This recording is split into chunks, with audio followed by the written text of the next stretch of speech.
We're just normal men. What do you mean, normal men? We're just innocent men.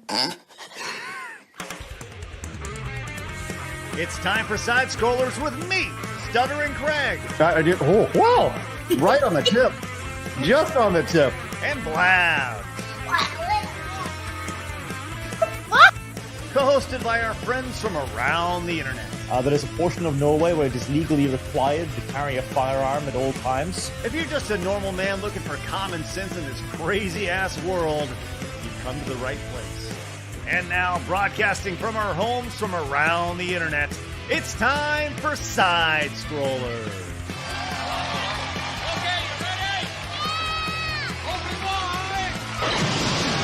Oh, welcome on out to Side Scrollers on YouTube.com and Rumble.com and, of course, SideScrollersPodcast.com. What's going on, everybody? Hey, it's Friday. It's Blue Friday.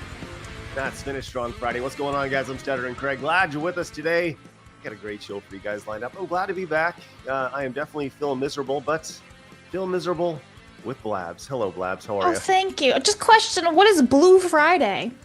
No, Flu Friday. Oh, wow. The way you're enunciating words, I heard Blue Friday. You got that sickness down pretty good. I am down with the sickness for sure. Down with the sickness. So if any time I just start hacking a lung, that is why, which I'm about to do right now. Hold on. Anyway, hi, Vanessa. Hello. I was hoping I would hear the hacking because, you know, that song Down with the Sickness, you would fit right in. Man, straight up, it's ridiculous. Yes. It's been a rough go the last few days, but I've learned a number of different things. I learned that OJ had a knife, like literally a knife box in his room the night of the murder that was empty. I learned that there was blood. I watched this entire documentary about. So that's not suspicious. No. There was blood that had blood from OJ, Nicole Brown Simpson, and Ronald Goldman, I think his name was, all from the blood scene up through the house into OJ's car, on the handle of the car, back through the back behind OJ's house, on the glove, up through his house, into his room, to his bandages, up into his bathroom, and none of that got used in the trial. Wow. Okay. All right. Pretty awesome. It was amazing to see. The one thing I picked up from that documentary was how fucked up, how poor the prosecution did in that case. It was amazing, and how amazing the defense did. Like it was, I mean, truly astounding. And I also learned that Kevin Costner's epic American adventure Horizon. Did you guys hear about that when that was released last year? No. Kevin Costner released this movie called Horizon, and it was called like an American epic saga. Well, I watched that, and I didn't know what the hell I watched. It was 3 hours, and it was like 47 stories told in the course of like 3 hours, and none of them crossed over. Why he left Yellowstone? Whatever it was, that show? I think so. Yeah. I mean, I had no idea what the hell I was watching in that thing. It's crazy. Anyways, so yeah, it's been a busy couple days. Nice. Nice. How are you, Gothix? I'm doing good. Like I said, I got no complaints. I was just doing chores, and now I'm just like, oh, I have to stream. So let me just roll out of bed. Here we are. Sorry, you gotta stream with us. I'm always looking forward to coming on. It's one of my favorite shows on YouTube. All right. I'm not blowing smoke up your butt. What a bunch of lies. It's ridiculous. Well, thank you for that. Appreciate that greatly. That makes one of us who enjoys the show. That's Gothix, which is wonderful. Blabs, do you not enjoy the show? No, I hate you. Go away. The show's been better the last couple days without you, Craig. That's good. Well, you got a new gig since the last time we talked. Yeah. How's that going? Gig is going good. I have to record some more videos after I'm done. But yeah, I was hired to be the spokesperson for RippaVerse. The spokesperson? Yeah, spokesperson. Like, you know, instead of looking at Eric July's face all the time, you got to look at my face. And I can't tell if that's a good thing or a bad thing based on the last couple of weeks. Oh, man. But yeah, no, I'm excited to just because I mean I've been very open about like how draining commentary is. Like it gets clicks, people like being mad about stuff, but I just want to nerd out. And I never grew up like reading comics. I grew up watching like animated series and stuff like that. But either way, I'm like, I would love to get into a new field, and what better way to do that than Eric asking me to join the team? I'm like, hell yeah, let's go. I love it, man. You know, it's funny you mentioned that about like doing commentary.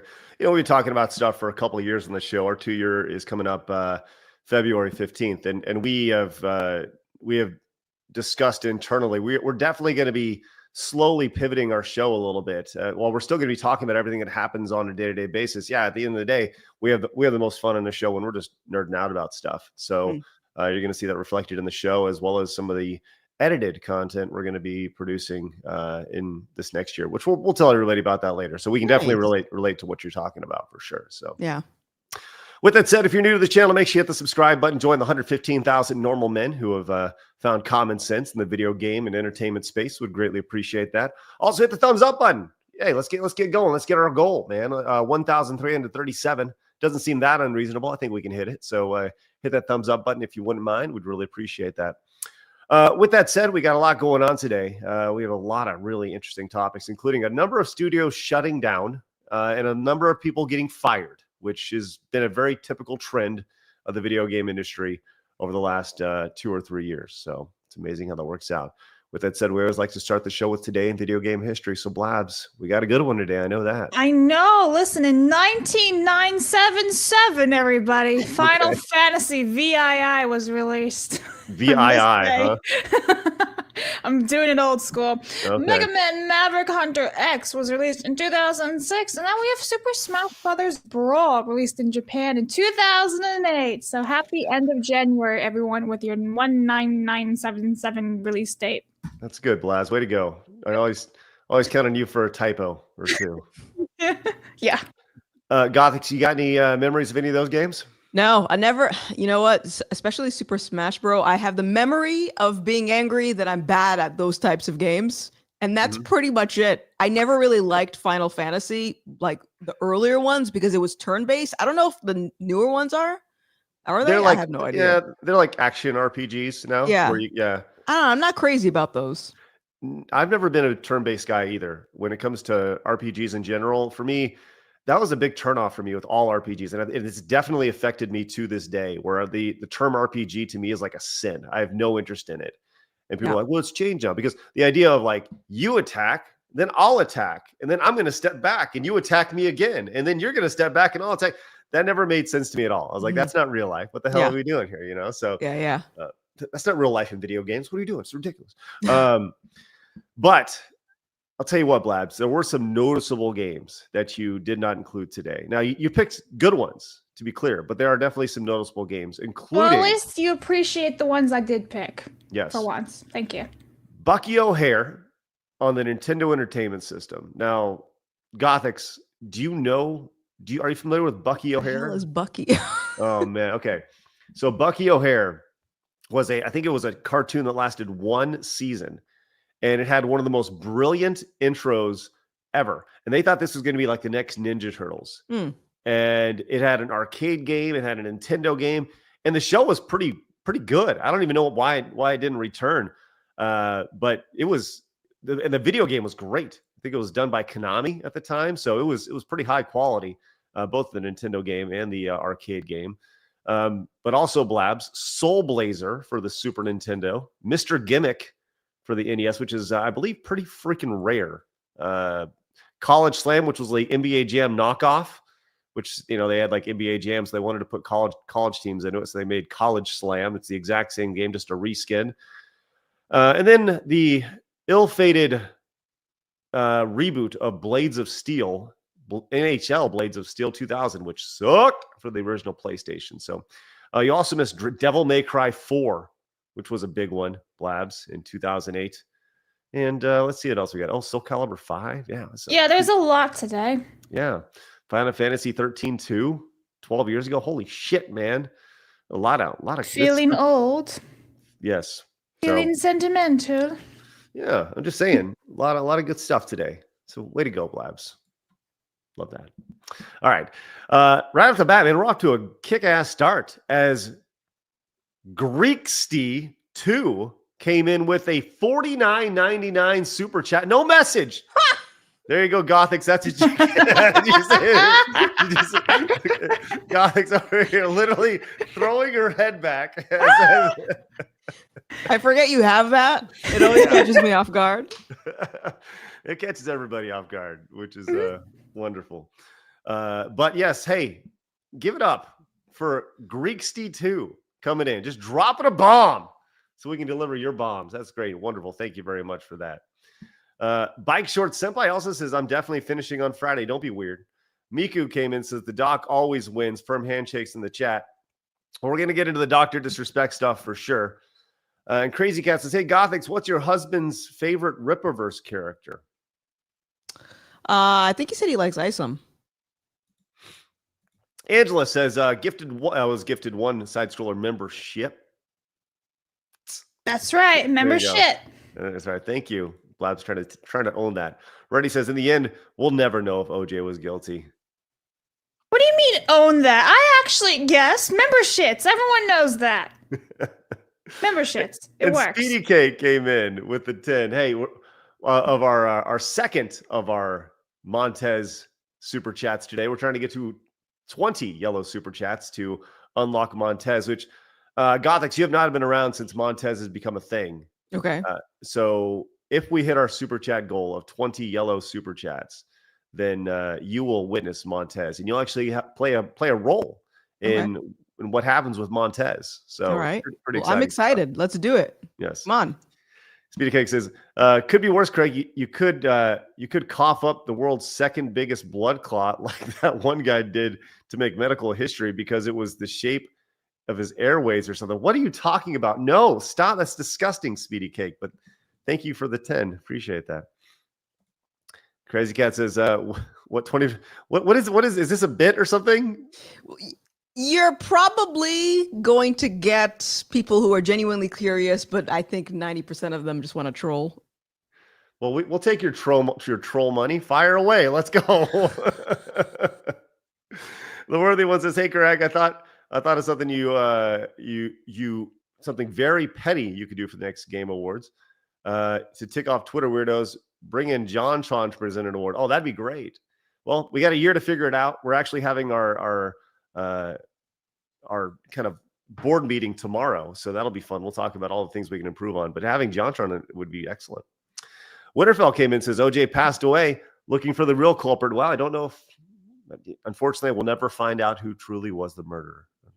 Thank you, Winterfell. Appreciate that. By the way, we're now at 5, as Karina Soul says. Turn-based greater than action RPGs. Get a bell for Blabs. Can't rhymes with plant, not haunt. What is that about? Is that yesterday? Can't. I'm not really sure what's going on there. I have no idea. Say the third word. Haunt. Can you say haunt? Haunt. Haunt. Haunt. How do you say it? Haunt. Haunt. That's literally what I'm saying. Haunt? Haunt. I think Gothic says it better than all of us. Montez, thank you very much, Corona. Appreciate that. And greatest haircut on girth came in with the 10. Says just some normal innocent support, some normal innocent men. Great haircut, Craig, for me. Thanks, appreciate that. Says in turn-based RPGs like Pokemon, I always assume that time stopped while both people chose their action. I sent another message a couple days ago. And you did, but I guess Blabs did not read that. No? Okay. Direct donos? Yeah, I copied and pasted. Yeah, I did one. You gave me one. I read that one. Yeah, I said this whole fat lady suing Lyft reminds me of the brothers from Rat Race that were trying to get her. I read that one yesterday. Okay. That was It's Girth a Shot. Thank you very much. That's such a good movie, by the way. Rat Race. See, so many people seem to miss out on that one, but like it's the one I actually know. It's basically like a remake of It's a Mad, Mad World with Mickey Rooney and all those guys. I've never seen that. Definitely watch it. It's fantastic. You know, that movie Blades of Steel, featuring what was it, Will Ferrell and the guy from Napoleon Dynamite? You mean Blades of Glory? Right? Blades of Glory, yeah. How dare you mess that up? Well, we had Blades of Steel, the video game, here a little bit ago, so we were talking about that. But Blades of Glory, whatever it was. Did you know that's more or less a knockoff of like a movie from 1992 that has the exact same setting, except yeah, it's like the exact same thing. I saw a preview for it on Amazon Prime yesterday. No, You know I that? didn't. What movie? I gotta find it. I'll put it on Twitter. I mean, I'll there's the DM it to Cutting you. Edge. Is but that that's Cutting that the Edge one is where the- basically like a hockey player has to turn figure skating pairs because he's blind. He gets blind in one eye in an accident in hockey and becomes a pair skater. But it's not the same because it's two men and Yeah, it's never been done before. Same idea though. No, you know? not really. I mean, Yeah, they fall yeah. in love. The man and the female fall in love and get married and they win gold and all that. And these two fly off into the distance with Aerosmith as they win. So, like, not mean- really the same. You could say falling in love feels the same way there, Blabs. Just saying. No. I don't know. I saw the preview for it and I was like, wait a second. But Cutting Edge is like a great movie, actually. So if anyone's looking for a fun movie, that one's pretty good. It's funny, sports, all that stuff. Well, And the great 80s music. yeah. Okay. Mhm. Do you know anything about the Cutting Edge movie, Gothix? No, nothing. Yeah, me neither. Other than what I saw, which seemed like I don't know. It's what It's it seemed like to me. fun. Okay, I'll believe Yeah, you. toe pick. Okay, sounds great. Thank you, Blabs. You'll learn one day. Maybe one day I won't. All right, Yeah. sounds good. Let's get into it. It's time for my favorite segment, your favorite segment, everybody in the world's favorite segment. It's time for Hard News. There it is.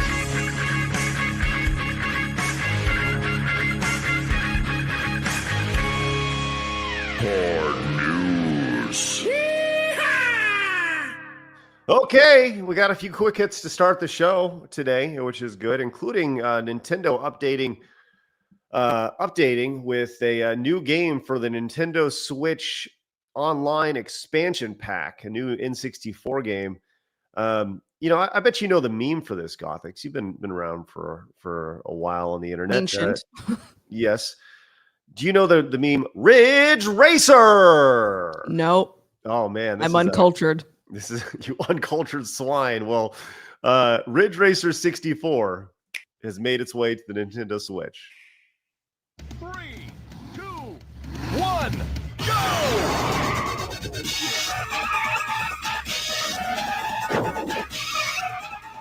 Which for me, Ridge Racer is a PlayStation title and not an N64 title. I didn't even know this game actually existed, if I'm being totally honest with you. But I don't know. It's fun to see like an arcade racer making its way onto, especially upscaled. You can tell it's, been upscaled very well. But yeah, I don't know. Does this look like any fun to you, Gothix? Not at all.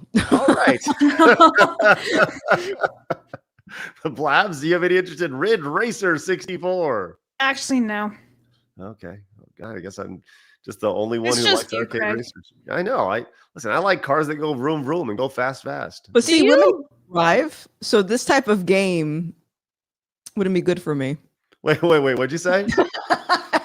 I said women can't drive, so this type of game wouldn't be good for me. I thought that's what you said. I'm pretty sure. I thought that's what you said. That's good. I'm just kidding. Women can Blabs, you can drive.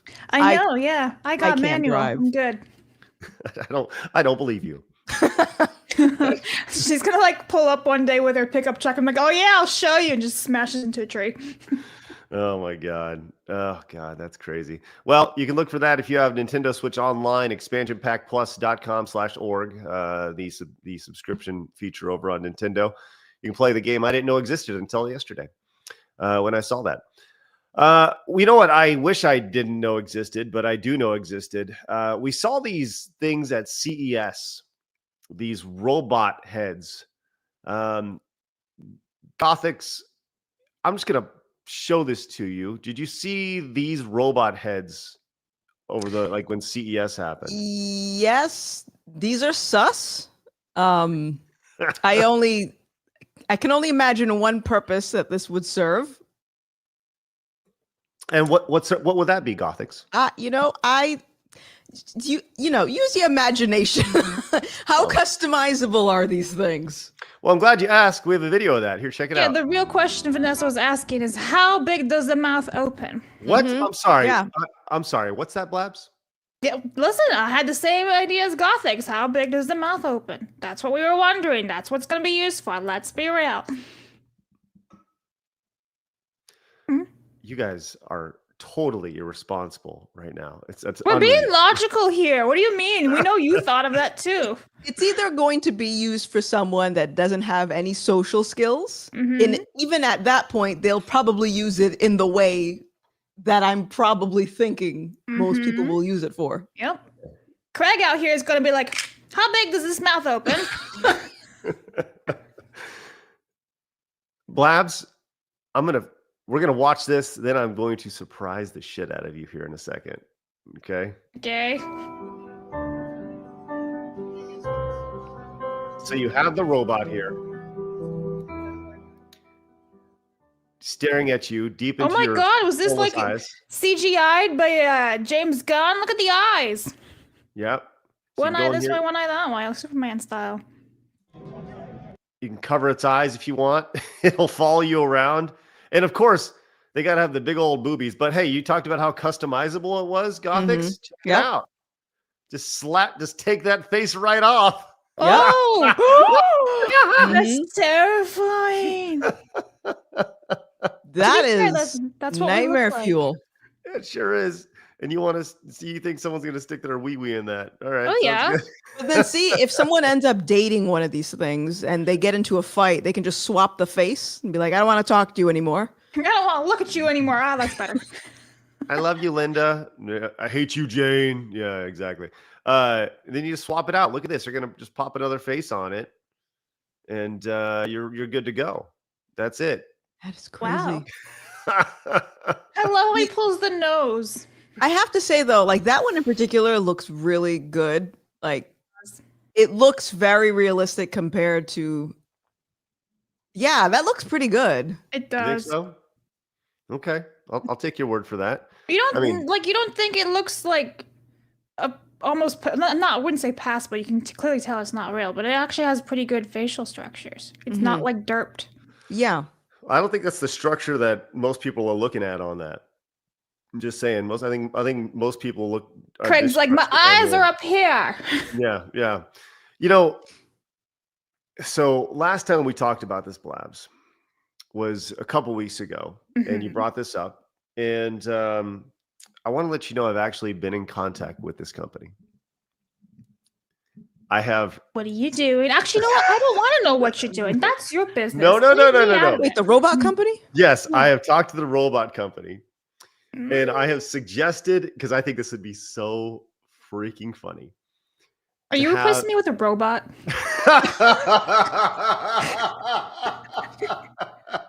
Bye, Blabs. This is me, like Blabs bot or whatever. So it's funny you mentioned that, because yes, I am. Damn. No, but I did suggest the idea of getting a bust, which is, a bust like that, and having an AI artificial like head. And then that way, whenever we had a question, instead of me going, Blabs, look that up, we can just say, hey, Busty McFlugerson over here, will you look up the information we got? And they connect to the internet and they're like, yes, Craig. And I think that'd be a really cool You just part of the sit show. behind you while you stream this entire time. No. Or you're going to set up another camera and not be the third person. Yes, there you go. Oh my God. In the corner. Instead of like little Blabs, like little robot, it just sits in the corner. We get Robo Blabs over here. No, you should call it like Busty Buffy or something. You know what we could do is we could have it look like the girl, but tell everybody that it's a man and that it's actually a trans woman. Oh, and then we're super progressive and check Right. marks. We check all the boxes and we're robo friendly. See what we're Wow, doing we're here? super diverse. Yeah, this is a big diverse thing we got going on over here. So anyways, I'll keep you updated. I don't think the busts themselves, like they start at $10,000. I'm not willing to pay $10,000 for a bust. Wait, do they mean like comes with boobs for $10,000 or like the whole thing? I don't know. Well, They it just have depends. What's their wording on bust here, you know? Like, isn't it just like the torso? Yeah, Anything up? the torso up is a bust. Yes. Like Okay. Well, I mean, there's multiple ways for a bust, right? So that's what I was clarifying. But I always thought a bust was like from your shoulders up, but I'm guessing based off of this is these cost like $10,000. The full body ones cost like $150,000. I ain't down with that nonsense. But maybe we can work some sort of sweet partnership deal with them. I think that'd be fun. You're brave. I don't want that in my house. Yeah. Well, hey, that's the thing is we don't put it in our house. We just have it log in every day using its supercomputer mind, and it can go live at Blabs' house, which is great. No, thank you. I don't want it either. Oh, okay. Well, we'll figure that out if they actually say yes. We'll rent him a U-Haul shelf or something, like a little thing. Oh man. Well, we'll just saying, always trying to innovate, Blabs. Always trying to innovate. You know? He's trying to replace me with a robot. Just saying. Hey, Bentley guys. Hey, first off, Craig, don't subject Gothix to your MSNBC hair. Why? Wait, hold on. Why does my hair look like MSNBC hair? First it was the glasses, now it's the hair. I like the glasses. Thank you, Gothix. Appreciate that.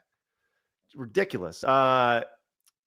He says, have manners. Second, I was curious if Gothix ever heard of the Screw Tape Letters by C.S. Lewis. If not, I think you'll like it. Mm-hmm. What's that? What's the Screw Tape? It's one of my favorite books. It's basically like letters that a demon writes to his nephew about how to corrupt a human. And there's an audio version of it with Andy Serkis doing the voiceover, like a dramatized version. It feels like you're watching a movie. Really good. Highly recommend. Okay. Thank you.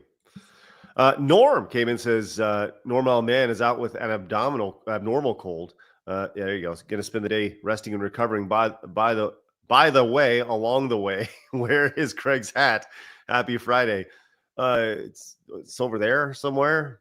I'll find it later. Thank you, Norm. Hopefully you recover from the cold. I'm getting over one myself, my dude. Crazy Cat says, hey, Gothix. Here we are. Hey, we'll take your troll money. Once again, hey, I'll tell you what. I will read all super chats to Gothix about her husband only over $50. Congratulations. Outside of that, they'll just get if I don't say anything, will they send you more money? Because I won't say anything. I love it. Sounds good. Those robots are perfect, definitely perfect for hard news. All right, thank you, Bye Shorts. And Mystery came with the Montez. Hey, we're gonna get that today. We're gonna show Gothix Montez. It's gonna be great. Dark Flawed. Oh, Dark Flawed's here. Says Blabs thinks egg rolls can't drive. What a racist. This show is crazy. Wait, what is what? I do want to point out there's also Light Flawed too. He showed up yesterday. Oh, really? Yeah, there's Dark Flawed and Light Flawed. Oh, good. Yeah. I don't know what that implies. Right. Dan says now that Robot Head is like Total Recall, the taxi driver. Yeah, that's weird as shit. Thank you, Dan. Appreciate that. Jay Thomas says 70s movie fembots. And B Barrett says from the same Sony presentation as Ridge Racer, we got the giant enemy crab meme. That game is still more historically accurate than Assassin's Creed Shadows. Thank you, B Barrett. That's a deep cut right there from like 2007. I love it. Robo says women can drive almost as good as men can. Well, thank you, Robo. Jason says, so you know what is called bus size. You so know what is called bus size. Thank you, Jason. Appreciate that. That Ghost says, please tell 4chan to stop making AI kissing videos of Craig and Yasuke. Too weird. Go crazy, guys. Ew. Torgo says the chat demands proof of Craig's hat life. No. And John says, with 10 says, welcome back, Craig. Glad you're feeling better. Monkeypox is no joke. Thanks, John. Girth's second biggest blood clot came into the 10. Says just some normal innocent support, some normal innocent men. If you cough one up, at least go for the gold. I'm curious about the panel's opinion on which movie would be most improved by the addition of dinosaurs. Oh man, what a question. Thank you so much. I have to think on that. Second biggest, like any movie? Yeah. Can you imagine like Love Actually with dinosaurs? Alan Rickman shows up with Mr. Bean and all of a sudden just a dinosaur runs on by. Can you make it like quick? I love everything about that. That's great. God, for me, it'd be like You've Got Mail. From like, yeah. From like 1999. Sleepless in Seattle, like the most random rom-coms, just dinosaurs show up. Right. And they're eating everybody out of nowhere. Like that says Titanic. Oh, that'd be great. Yeah. But then it also depends on what dinosaur too. So I think certain dinosaurs look funnier. That's true. Uh-oh, I'm getting phone calls. Man, that's funny. We're like Mighty Ducks. Just something totally random. Yeah. You know, they just show up and a Stegosaurus is there playing the goalkeeper. You know, I think that'd be fun stuff. All right, let's move on. Blab says, "Don't skip." All right, here we are. We have this story. Says a YouTuber who spent $14,000 on a realistic dog costume is now opening a zoo where people can become animals. So this story has been going on for years now. Like this, I covered this 2 years ago. There's a person who wears like a full costume of a dog.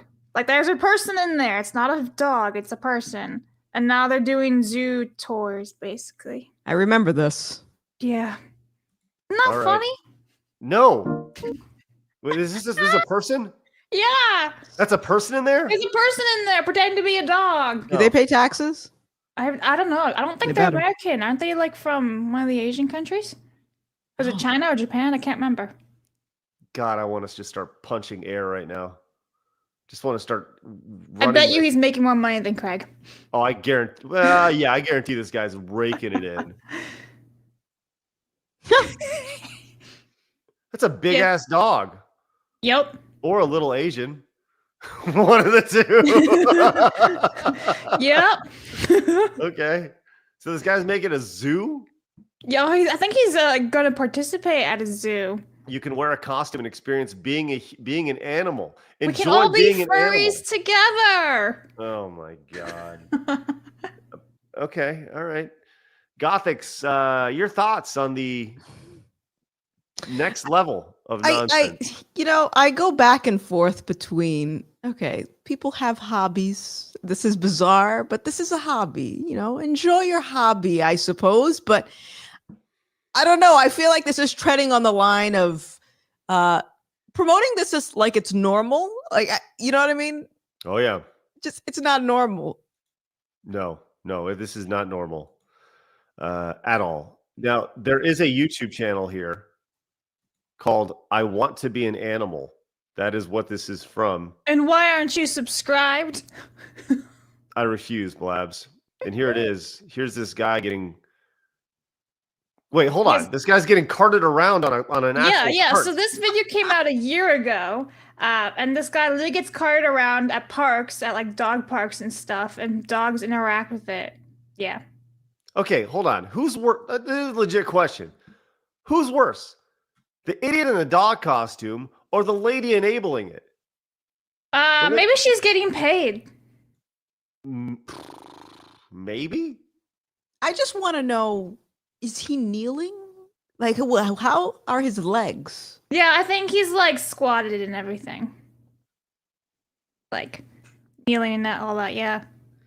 Because I think, like I said, back to the hobby thing, you could make the argument, because I've seen people dress up as like dinosaurs. They'll get in a suit, they'll go to parties, and there's like a separation, but I feel like this person is actually trying to live their life like a dog. I don't know. I mean, that's I'm weird. imagining, yeah, it is weird. Like, and the fact that this is being enabled is silly. Like, he even has a mat to keep his arms from not being like sore from the pavements. This dog waving. Like that's your first. The fact that dog is waving.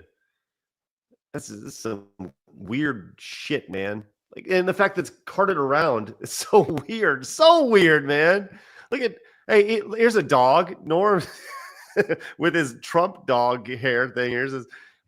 If this guy wanted to be, if the guy wants to be treated like a dog, does that mean you have to use newspaper/broom to shoo him to go outside where dogs belong?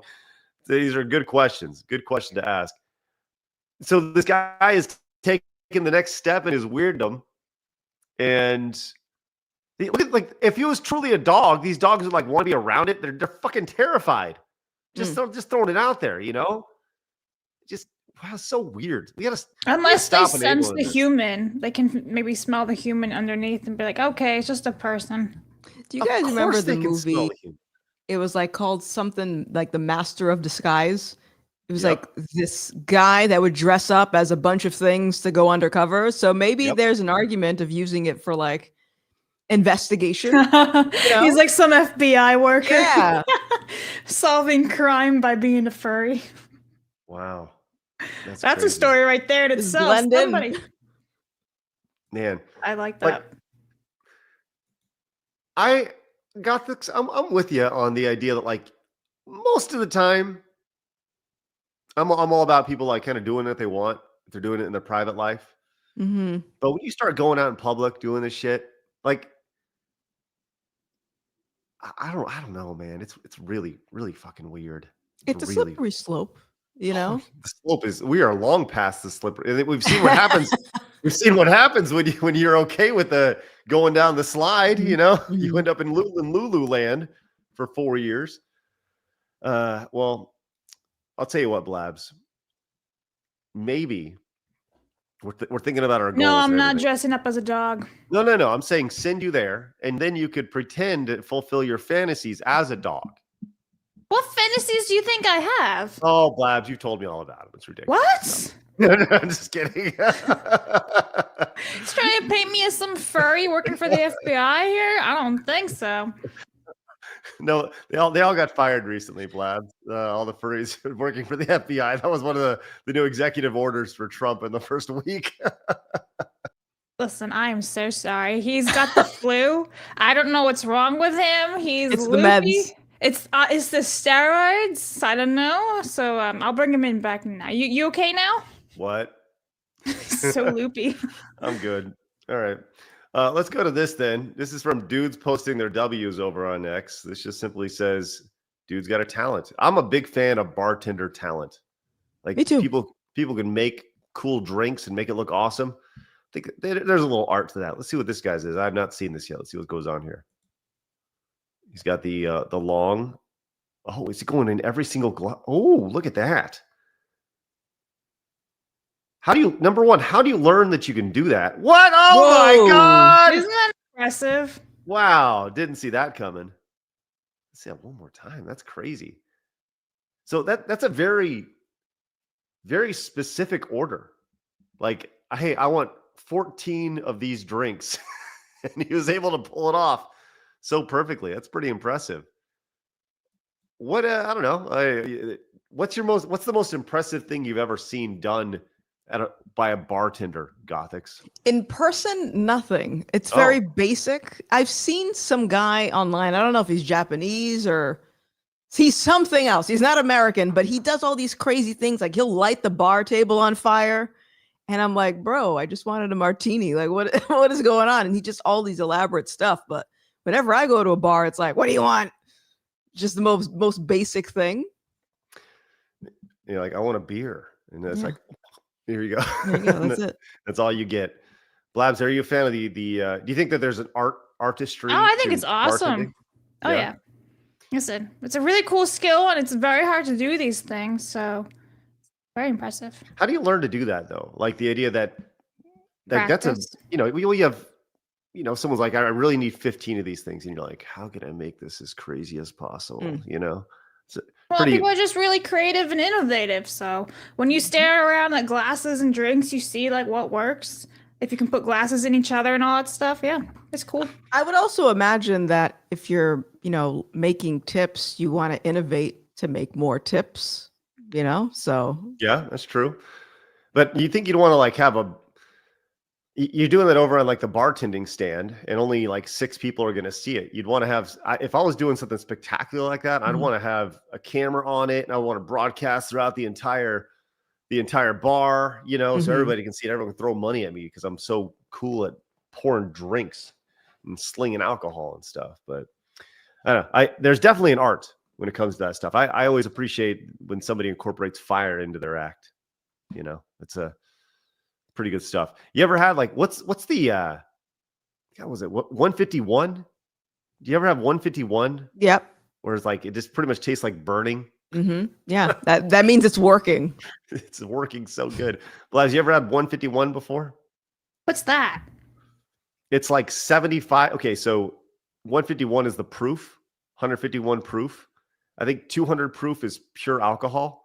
So this is like no, I it's don't like think seven. I've ever had that. Yeah, if it's not designed to be sipped. You pretty much. Isn't that for like cooking, basically, or disinfectant? Yes, it disinfects your insides really good, and it tastes like fire going down. And by fire, I mean like heat. I'd rather just have Fireball if we're gonna do that. Nah, At least that tastes great. Yeah, Fireball tastes good. It just love tastes like all the Fireball. burning part of it. Yeah. Mm-mm. All right. Let's move on to this. I was not here for this story the other day, but you wanted to. What's her name? This Dank. Who's Yeah, her Dank? name's Dank. Okay. Are you familiar with this lady? Is this a person? Yes. Dank? This is Dank. She's the lady who is suing Lyft. Yeah. Is this large woman? Yes, the Yes. very, very overweight lady. Her rapper name is Dank, and she's suing because she was denied service, even though the driver refunded her, offered to try to find her like an extra large vehicle so she would fit in it, because he was afraid that she would not fit in the vehicle and would cause issues to his vehicle, like breaking suspension, whatever else, mechanic stuff. And so now she's suing Lyft for discrimination. And I actually went through her comments live the other day on Instagram, because she's like, what do you guys think? Should they have let me, is this legal to sue and all this stuff? And everyone's like, no, you're in the wrong here. Here's XYZ. And people laid it out extremely logically for her, saying why this was not okay. And she just replies back with, LOL, okay. Like, she's victimizing herself here. She's got that mentality. But now we have an update of her. And I think Craig should just play it. Well, I mean, she's back at it, backing that thing up. You know what I mean? And She's Dank. And Okay. Okay. Hit play. let's see her doing her thing. She's going hard. Whoa! Oh no! Well, oh no! She falls over because she's so and she can't stand upright, and gravity has failed. Oh man, rough stuff. There we go. Boom. Can't quite back that thing up like she in used to. Japan. Yeah, that's rough. That's she's definitely riding the momentum of the publicity she's getting around this. Mm-hmm. I mean, I'd never heard of this lady before. Yeah. First of all, if your name is Dank, I associate dank as a smell. Okay, so that's not good. And also, I'm one of those that believes a business owner has the right to deny business to whomever they want, and she could have just walked. I'm not saying that to be mean, but you can just walk. You're not entitled to a ride anywhere, Well, if she can't stand, she can't walk. Yeah, she can't. That sounds like a personal problem. It does sound like a personal problem. So she used to weigh 500 pounds, and then she lost 40 pounds, but she's still way over 400 pounds, this lady.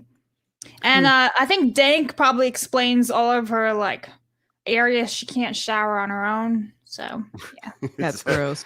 All the smell, yikes. That's Dank. Yes, dank indeed. It still, yes, Gothix. It still apparently is tied to a smell with this woman. So thank you for that. All right, we have Grack RPG came in and says, Montez, thank you very much. We're closing in. We're at 13 right now. Great job, guys. Alex came in and says, the only right answer is Fast and Furious Jurassic Park crossover. Ah, yes, the best movie that should have dinosaurs in it. That'd be great. Adrian says, guess you are what you eat. Thank you, Adrian. Nathan says, this conversation is making me think of a remake of Terminator, where Kyle Reese travels back in time to post-war era of robots versus ethos in search of a real woman.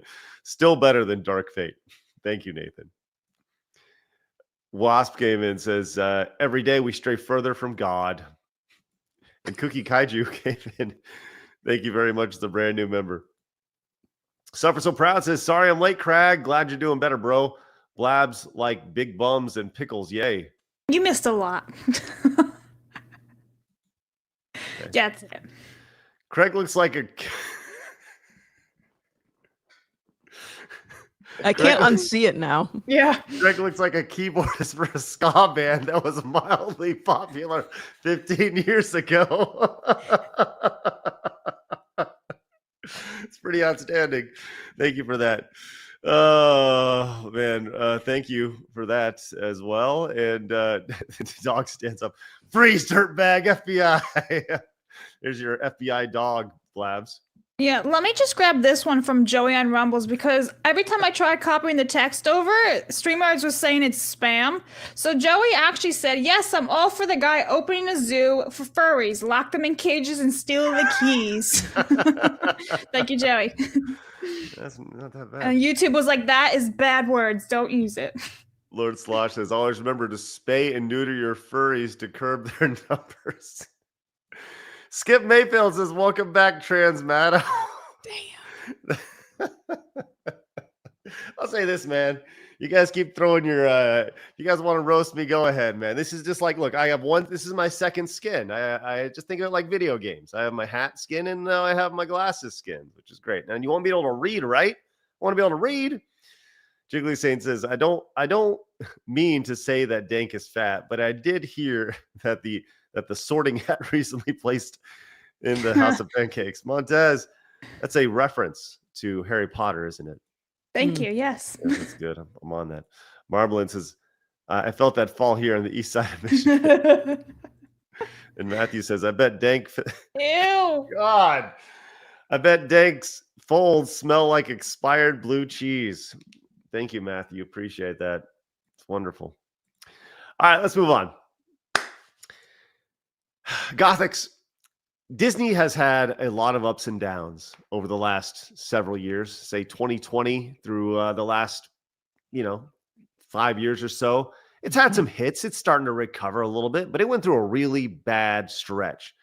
And one of their biggest regrets, I would say, as a company, had to have been opening the Star Wars Galactic Star Cruiser Hotel. Do you recall this from a couple years ago? Yes.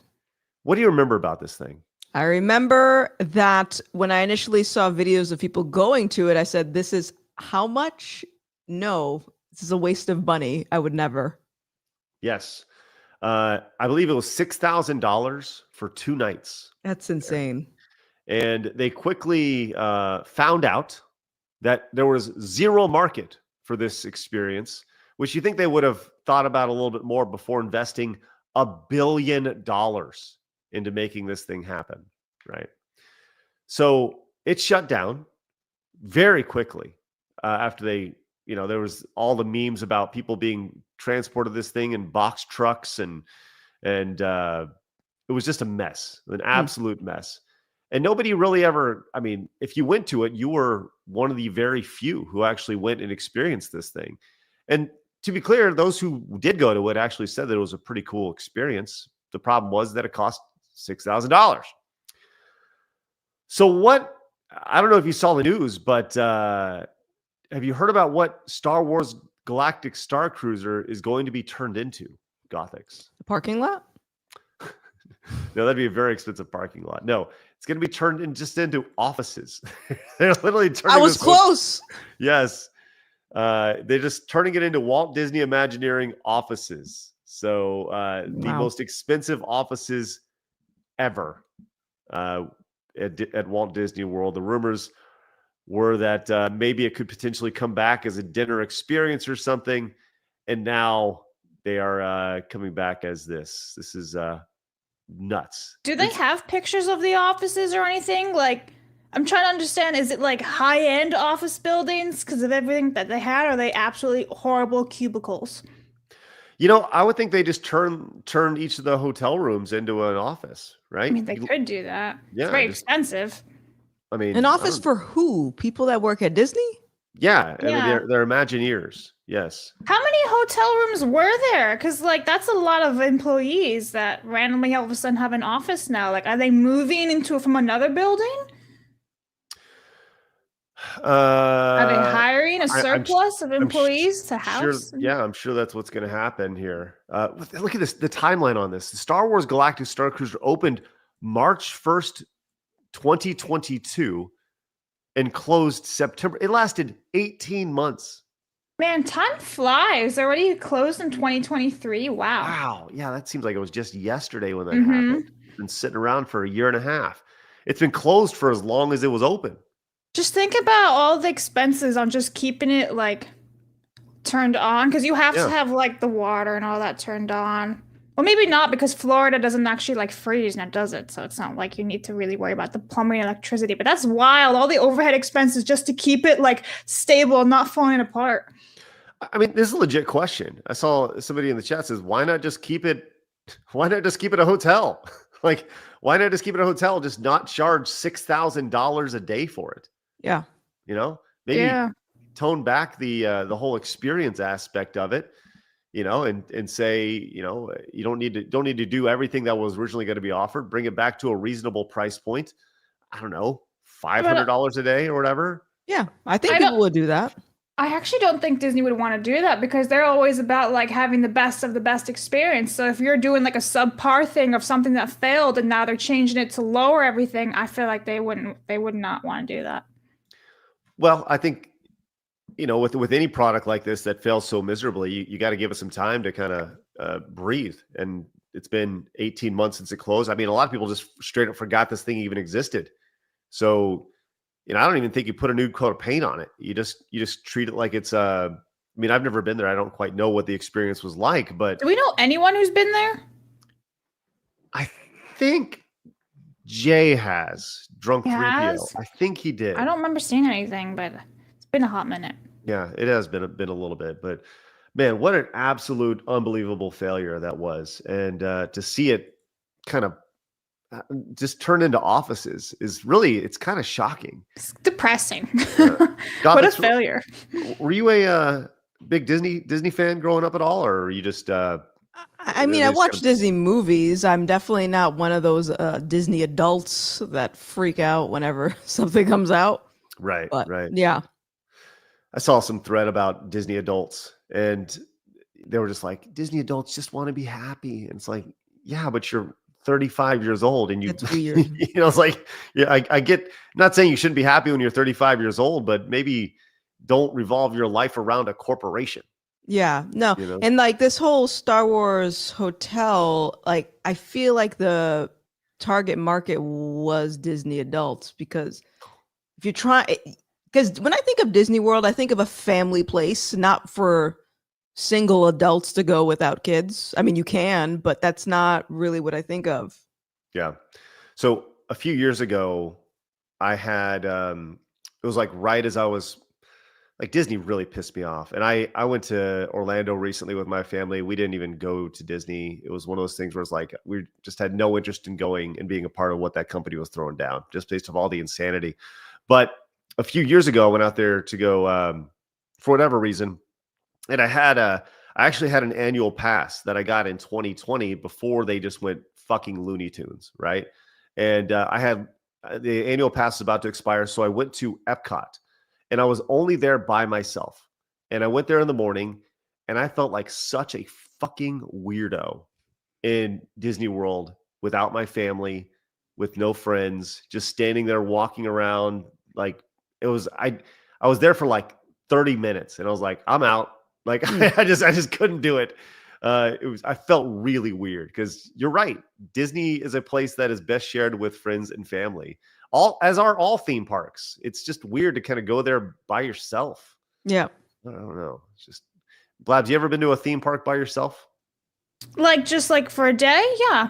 Yeah. By yourself? I literally took an Uber and everything, and then I got stuck there. It was amazing. I got stuck at Universal Orlando. Yeah.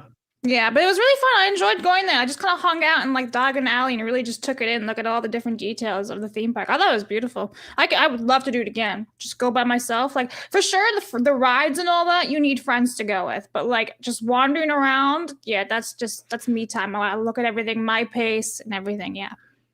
I think that's fair. I do think that's fair. Like if you're there to ride the rides, yes, you should have friends. If you're there to because there is an aspect of looking at the architecture and the way things are built, because I've done that as well. I've done that as well, where I look at things at Disney and I'm like, oh, that's cool. Because Disney for me was, for a long time, it was like a place. It was almost like my muse. I'd go there and get inspired and come back with really great ideas. Mm-hmm. And I hadn't felt that for a long time, since the turn of the 2020s. And Yeah, it was really, really weird. But I could see that if you're going there for inspiration or something. But if you're going there like just to ride the rides and get pictures with, Mickey Mouse or whatever, it's like, okay. Yeah, you need friends for like certain things, but other than that, yeah, I really liked going by myself. It was great. I think it also matters too, like if you live right nearby and you need something to do for a little bit, like, okay, cool. Mm-hmm. Do you have I don't know. Have you been to Disney a whole lot? I have. Gothix? Yeah. You have? Yeah. Mm-hmm. Do you have a favorite park? I think I enjoyed Epcot, but this was like a couple of years ago. Yeah. So I don't know what they've changed since then. It's changed pretty fucking dramatically. But you know what I don't like, and I've been there twice. I think it's outrageous how long you're waiting in line to get on a ride. If you don't have that extra pass, which I don't even think that does much, right? Because other people are doing the same thing. Like, why am I waiting 4 hours to get on a ride? Well, Disney has changed so much in the last 4 years. I mean, 4 or 5 years, COVID is when they put the clamps down and they totally changed their business, and they started making you pay to go on certain rides. And, if you want to go to the front of the line, you got to pay $20 a person. And it's like, what a fucking joke. It's a mess. Anyways. All right. John came in and says, breaking news, Craig, Multiverse will be shutting down servers in May after 5 seasons. John, we're going to get to that very shortly. Thank you for that. It's on our run sheet. Andrew says, the Star Wars Hotel was a great idea and they effed it up. All of our favorite franchises might as well be converted into office space at this point. Thank you, Andrew. Yeah, I mean, it's a good idea in theory. They just priced it way too high for anybody to potentially go. Tomac says, as the ABF once said, you misspelled my name, Chris. Thank you, Tomac. Jay says, so the failures that made the pile of shame get their desks moved into it. they should be given dunce hats to go with it. I like it, Jay. Tommy says Gothix Comics Gate started as canceled artists / writers who worked in the mainstream industry and started crowdfunding their work that normally you'd have to sell their IP rights to. There we go. All right. Awesome. Okay, let's keep moving on. We have this. This is really funny. So Borderlands 4 is coming out soon. They had their first trailer for it recently, I believe, at the Jeff Keighley's award show. And there's been a lot of conversation around the game, as you'd expect. Trailer's been released and such. And this person simply put this out over on X. Says, is this a bannable offense? You tell me, Gothix, what you think. You have been banned from the Borderlands 4 community hub. You have been banned by a developer for your post. They said, no go for me. Sorry. Anyway, I hope the rest of you will enjoy it. Happy face. The ban reason. Please do not spam the forum with hateful, discriminatory content that encourages further rule breaks. So they got banned for hateful and discriminatory content for saying, no go for me. That is where the Borderlands 4 community is at. And this is how you destroy a brand's reputation before the game even comes out. Just this right here. And, what's interesting about this is that the community has responded as the community decided to speak up, and you can see every single thread. Wow. No go for me. Sorry. Anyways, I hope the rest of you will enjoy it. Smiley face. And it's just spammed after spammed after spam. And it's awesome. Love it. So much so that, guess what? They decided to lock the entire thing down. Wow. Really? That's so petty. Yeah, they locked the entire thing down, and that's kind of where we're at with this. So amazing stuff. They have officially locked the whole Steam forum down now. No go for me. Oh, poster privilege. Only members of Borderlands 4 are allowed to post in this forum. So that's kind of where we're at. So he said no go for me. What was the context? Like, what was he saying that in regards to? Anything specific? Yeah. Somebody actually asked him that. They said, they said, what did you say no go to? And they just said, just playing Borderlands 4. Just in general. That's it. Like, he just didn't want to play the game. Okay. And he Fair got enough. banned for hateful content. Yeah. I think you're right. This is just kind of another example of like these people. What the hell are we thinking here? You know? And by the way, Borderlands is a product of Gearbox. And if you recall a couple days ago, there was a story about the Activision employee who posted the whole "kill your local MAGA" post. Did you see that? I post? did not see that. Yeah. There was he was a employee for Activision Blizzard, and he posted "kill your local MAGA," and somebody who works for Gearbox liked that post. I've actually called Gearbox 3 times, actually looking to get a response from them about this. They don't have anybody handling their phones at all right now. Just heads up. So, Wow.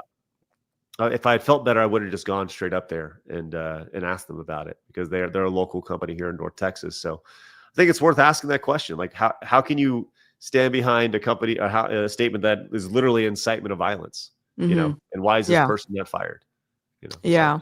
But that's the type of people that you're dealing with when it comes to Gearbox and Borderlands, and just the amount of, victimhood mentality that they have. It's like if someone wants to have their own political beliefs, not on the company social media accounts, okay, fine, fair enough. But that sounds like a threat. But what's interesting about that is, like, do these people not realize that MAGA also plays video games? So you don't want to sell your game then. Correct. I think that's what they're going for, Gothix, is they have no interest in actually selling their game. It's just it's amazing to see. Now, there's been all this. Have you seen the data over the last couple of weeks? I know you've had your head down with RippaVerse and everything, but there's been some data that says it's like 38% of developers in the video game space are women and non-binary. And it's like, we hear about representation all the time, right? And that's fine. But we've also seen statistics that say, Nintendo, I think, is by far the most welcoming, opening, family-friendly console there is. And still their audience is made up of 86% male. Compared to, and we've been told all along that, there's this 50-50 split of male versus female in the gaming space. And it's just a total fucking fabrication. It's a total lie. But when you have, 86% of your player base is men and boys, and, almost 40% of the developers are women, it just seems like it's almost over-representation for the market. Maybe that's just me. I mean, I just hate the concept of representation in general, because you're always going to have, you're never going to have full representation in any particular industry. There's many reasons why there's not enough women or black women or whatever in one particular field. And I think if you go into like the gaming space and wanting to make a game specifically because of representation, then I can almost guarantee that your game is going to be shit. Because you're focusing on the message and not the art. And I mean, it seems like vanity projects, like when a lot of these women get into gaming for the wrong reasons. Like, if it's just representation, this is just a vanity project for you and no one wants it. Yeah, I 100% agree with you. And there's a lot of what feels like self-insertion into these games. And it's really pretty nuts. Blabs, do you have any thoughts on all that? No, I pretty much agree with what you guys have to say.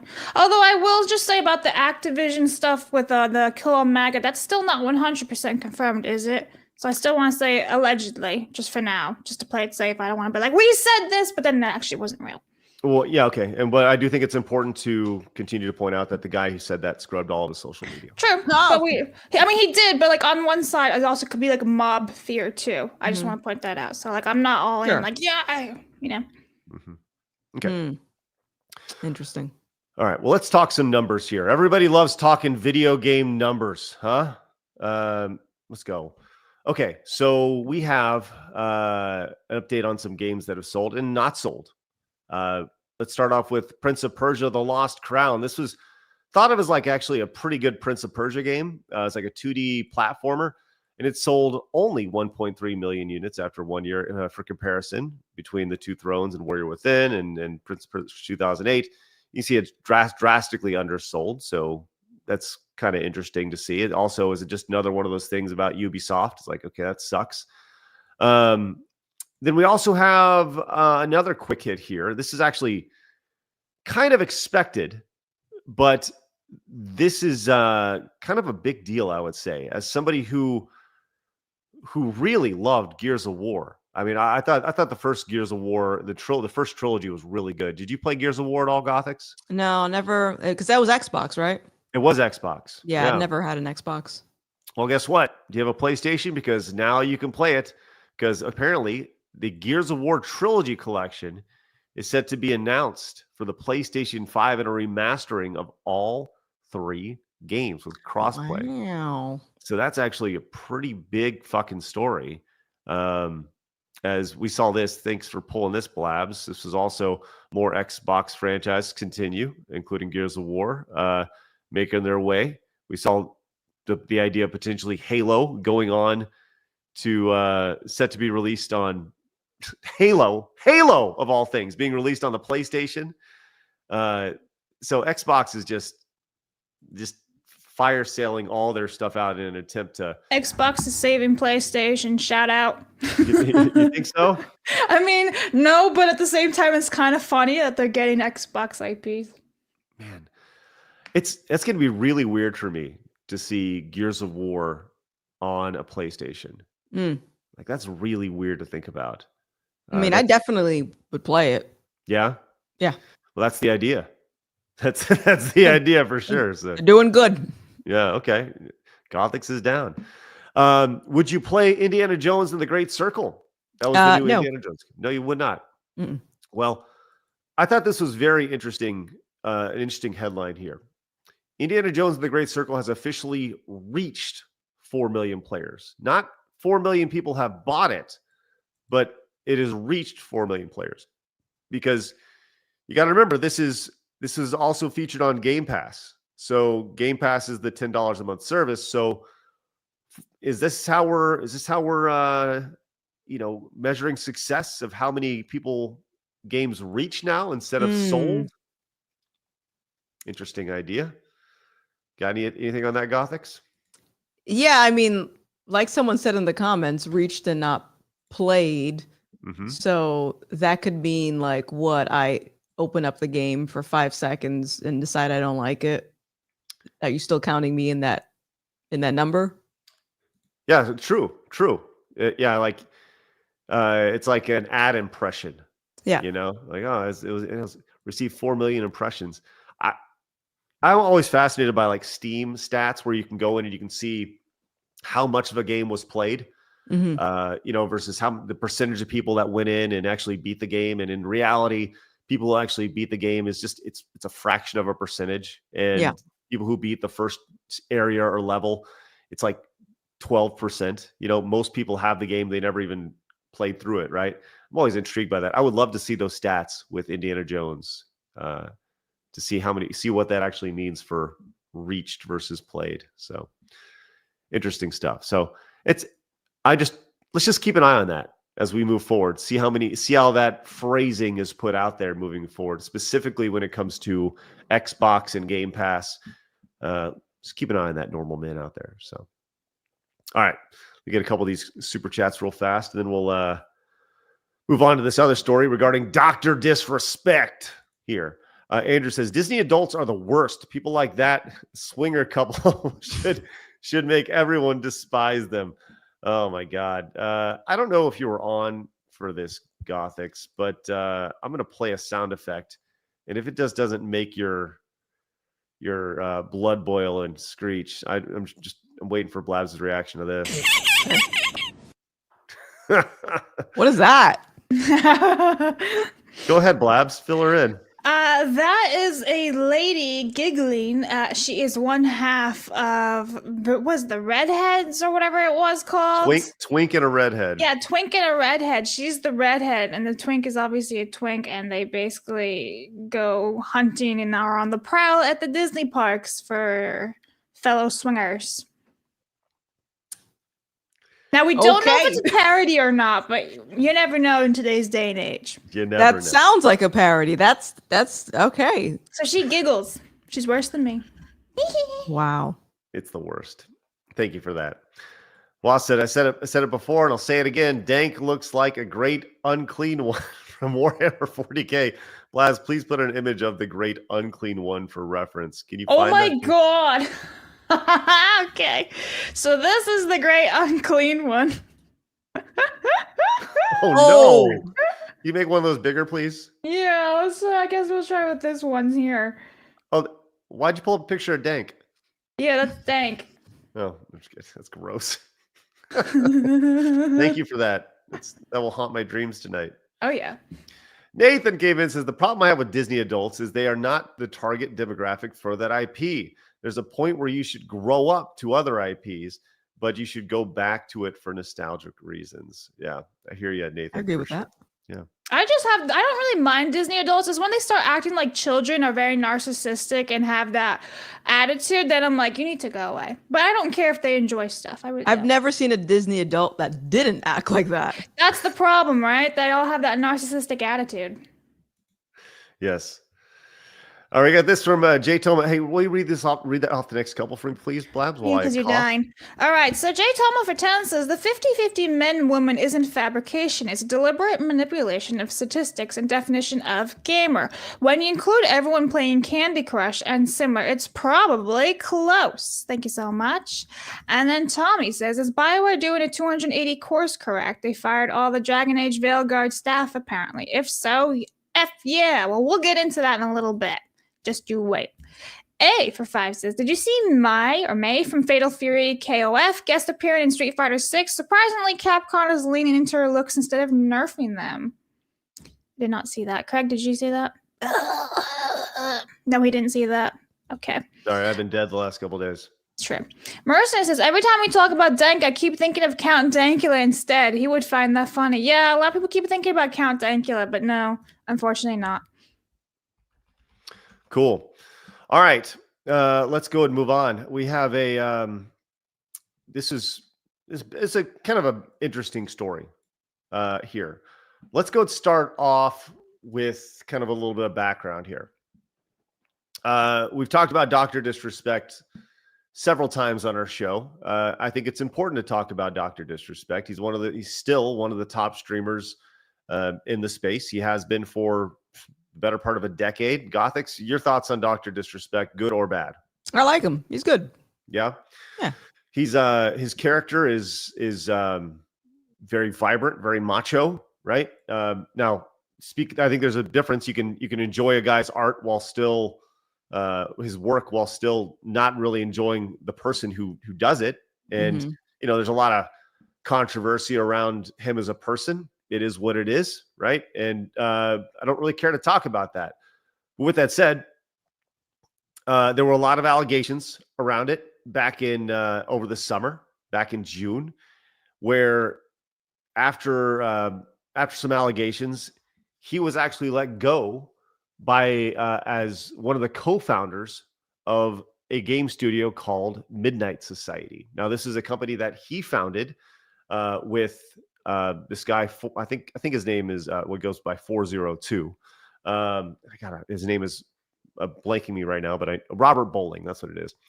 And anyways, after these allegations, Midnight Society came out and they said, "Hey, on Friday evening, we became aware of an allegation against one of our co-founders, Guy Beam, Dr. Disrespect.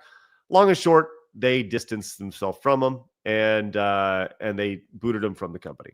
Right? At least as it would appear on the surface. Now, once again, this is a game studio that had been around for about 2.5 years at this point. They've been developing a game for just as long, and a new game called Dead Drop. And this was pretty much built around the idea of Dr. Disrespect being like the lead guy on this. and making sure that it was done kind of in his vision, right? But so when you let go of your most noticeable brand ambassador and your co-founder, well, this is what happened yesterday. It took just 6 months, and Midnight Society is closing its doors. I'm not surprised by this at all. Yeah, I agree. I agree. They said, today we are announcing Midnight Society will be closing its doors after 3 incredible years with an amazing team of over 55 developers contributing to our new IP Dead Drop. We are actively seeking other game studios that would be interested in offering employment opportunities for our talented team members. If you know anyone who's hiring, please forward this message to them or DM us for direct intros. We express our sincere gratitude to each and every one of our community members and deeply sorry we are unable to reach our ultimate goal. So what's interesting about this is this game was apparently 85% of the way done. And it's never going to see the light of day. It got almost to the finish line before, and it only took 6 months from them letting go of Doc for this thing to crash and burn, which was pretty amazing to see. I don't know, just your general thought. You said you're not surprised? No, I'm not surprised. If you're saying that he was the lead person on this project, I mean, how do you think you're going to be able to successfully launch this thing without the lead person involved? And also, I would say there's something to be said about people who immediately during all this controversy, they were like separating themselves from Doc without getting the full context of stuff. You know, there's something to be said about that. And people notice, like consumers notice. So, yeah. I don't know. Well, Doc was asked about this yesterday on his stream. And I think he had kind of an interesting response. I'm going to speed this up to like 1.25% time because it's a 4-minute video. We don't need to watch the whole thing, but I thought his response was interesting when he talked about it. So here we go. Let's check this out. Rant. What's up? Is Midnight Society really closing down? Dead Drop shut down today. Yeah, it shut down. For those saying like, buy it, Doc. I already own it. Like that's interesting. He says, I already own it. Now, he was kicked out as a co-founder, but he still owns it. So I'm guessing he was still investing his money into it. And did he make the decision to shut this down? Blabs, you look confused. Yeah, there's a lot of unanswered questions here. And so now we can't even have like any theories, I feel like, because there's so many questions that I don't know how to answer this. He doesn't seem troubled by this news. No. I agree. But it's weird because you own it. So it's like, are you losing money here, but you're happy? Like, you're going to be happy, but you're going to suffer. I don't understand here. Yeah. Let's go see what else he has to say. That's never changed. That never changed. Which, once again, I don't think you can be kicked out as a co-founder and still be an owner. Maybe I'm wrong. Like, I'm guessing that when they kicked him out as a co-founder, I mean, they didn't buy him out of his shares. They didn't buy his portion out. He still owned it. So they just distanced him from title only. I don't know. The whole thing is interesting. So my brain is either it was performative on their part to say we're distancing us from him, but not really. Or maybe this was his decision to eventually dissolve it. I don't know. Well, if they did distance themselves from it for that reason, that's got to be the dumbest fucking thing I've ever heard, because you saw what happened 6 months later. It was a horrible decision because he was the guy behind this. But there's more here. Let's continue. Yep. Studio closed down. Very unfortunate in a sense. And, a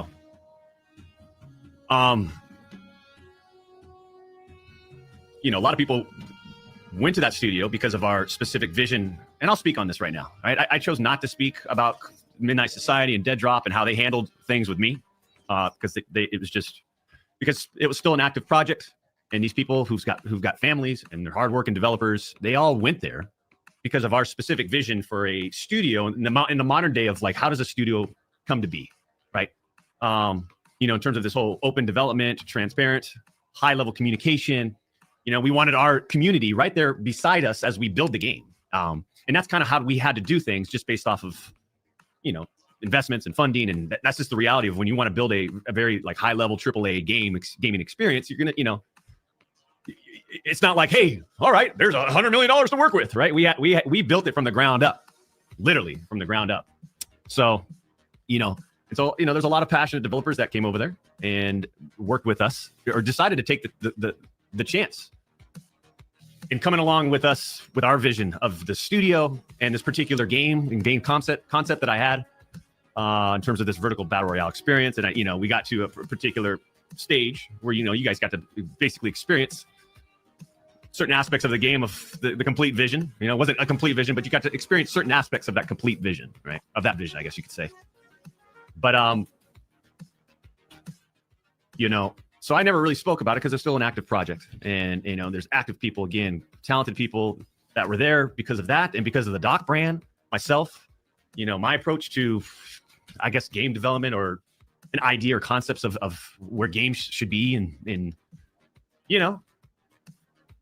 But yeah, the studio closed down today. So now I could pretty much just fucking tell you that, it was. Okay. And here it comes. Here comes the floodgates when it comes to like, okay, everything's done. Now let's fucking talk about it. But yeah, the studio closed down today. So now I could pretty much just fucking tell you that, it was handled extremely poorly by leadership. The situation handled fucking extremely poorly. And it's unfortunate. It's unfortunate. They put like they that tweet should have never gone out. It was never approved by me. They said, oh, after fully investigating whatever, they didn't fucking investigate nothing. Let's go back to that tweet really quick. Is that the one dropping? Yeah. Yeah, this is the one where they dropped him, right? And what's interesting, if you listen to what he says, he's like, they never came to me and told me, and he's like, he's the fucking founder. And but why would they, right? Because, if they're gonna boot you, they're not gonna be like, hey, we're gonna boot you. What do you think about the statement? Yeah. But I don't know, it's interesting. That tweet should have never gone out. It was never approved by me. They said, oh, after fully investigating whatever, they didn't fucking investigate nothing, right? I could say all this shit now. They handled it. They mishandled it. And I think all those developers, those poor developers, man, good people. They know it too. They knew it. That's,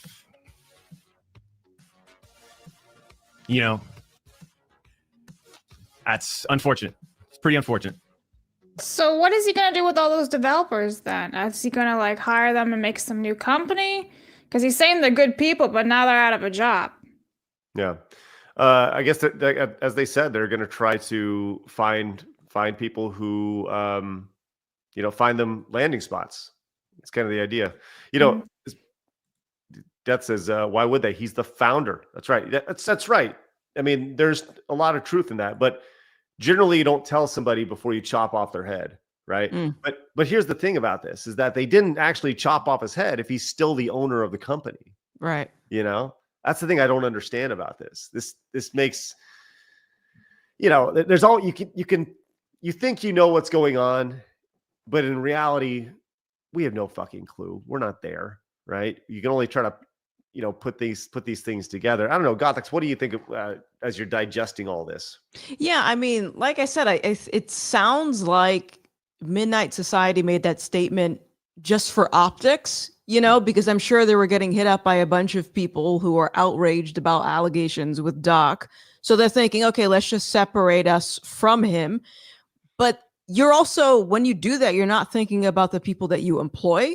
So now you got all these people who are out of a job because you wanted to virtue signal how righteous you were on the internet without knowing all the details. Yep. And that's a common thing we see with, wokeness or cancel culture or whatever you want to call it. We see this all the time. It's people go on these grand things to say, I distance myself, I disavow this or whatever. And they act as if they're doing something good, but it's really about making themselves look good, and then it ends up hurting other people in the process. So, that sucks, but I knew that was going to happen. I think everybody saw when this happened. I actually put a tweet out about this, like in the award for most, obvious thing that was going to happen ever was that. was this thing shutting down, you know? It definitely seems like there's a little bit more to this story, as once again, as you'd expect in a lot of these, you know, situations. So he had it's obviously a pretty big change, big difference where a company that you're invested in or you own gets shut down. But he also had some good news yesterday, which was he was reinstated for monetization 6 months after he lost his monetization over on YouTube. And here's also the way that he responded to that. And I'll have everything fixed and cleared up by tomorrow. But ladies and gentlemen, we got our fucking YouTube monetization back. Come on! So he was happy about that. What I thought was interesting is I said, I guess he just momentarily forgot he's supposed to be the face of Rumble Gaming. Because if you recall, he signed a deal with Rumble like a month ago to be the face of their entire Rumble Gaming, and he's over here just like, fuck yeah. Blabs, you got anything on that? I mean, I never liked Doc. So this to me is unsurprising. His behavior is just really unsurprising. It's like, yeah, I'm gonna be the face of Rumble. I got, stocks, whatever in Rumble. As soon as he gets remonetized on YouTube, fuck yeah, oh, we're so back. Okay. Yeah. Rumble takes an L. That's a huge L. Like, how does that look for Rumble from their perspective? They're like, all right, well, fuck us then, right? Like, yeah, that's shit. I agree. Is he dual streaming or is he just he dual streams? So he dual. Okay. Yeah, he dual streams over to Rumble, but I think he does have part of his stream exclusively over there. Okay. But man, like if I'm Rumble, like he has shares in Rumble. Like they gave him some ownership in Rumble as part of the deal, but I think that's fucked up. Like that's really. I don't necessarily see it that because it would be one thing if he was just streaming directly to Rumble, but I mean, this is sort of the problem with like. I think most people that go from YouTube to Rumble is like you're making the majority of your money from YouTube. Rumble just isn't there yet. Yeah. So I look at it as like a business thing. I don't know what his contract looks like, and I would imagine he would still put some effort in promoting Rumble, but I mean, it's just business. It's just business. I hear you. I hear that for sure. So Eric says he was still dual streaming, but does an exclusive hour and stuff on Rumble. Okay, thank you for clarifying that. Not bad. Gonna go get his money. Still, I think it's kind of shitty. He's like, yeah, so back or whatever, and I'm like, oh, not a good look. Yeah, I would say if I'm Rumble, I'm like, you're kind of the face of what we're doing over here. Yeah, I would be like, you can't do that. Yeah. Like, cool, you're remonetized, great, but you can't be doing these type of outbursts. Like, no. Yeah, I don't know. I mean, I get it. He's excited, but I feel like Rumble will never catch a break. And if that makes sense, I like as somebody who is a believer in Rumble,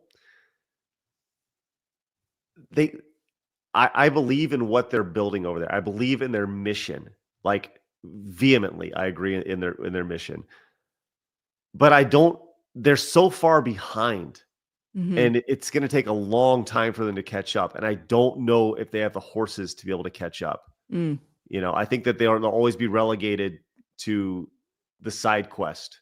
Yeah. If that makes sense. The extra area. And you know what? You can have an excellent life, an excellent living being, knowing your niche. But I don't think Rumble will ever take off until you can find videos about how to make your favorite quiche or how to, fix a car or, becomes this place where you can just find random videos. Right now, everything is very driven a certain way, right? So, yeah. All right. Frankie Too Sweet says, speaking of Disney in Florida, does Blabs know what a Florida hit stick is from the Urban Dictionary? Hail the Emperor of Mankind. No. I'm not looking it up either. No, Blabs, see if you can find what a Florida hit stick is, please. What is a Florida hit stick? Urban Dictionary. Florida hit stick? Yeah. Florida hit stick.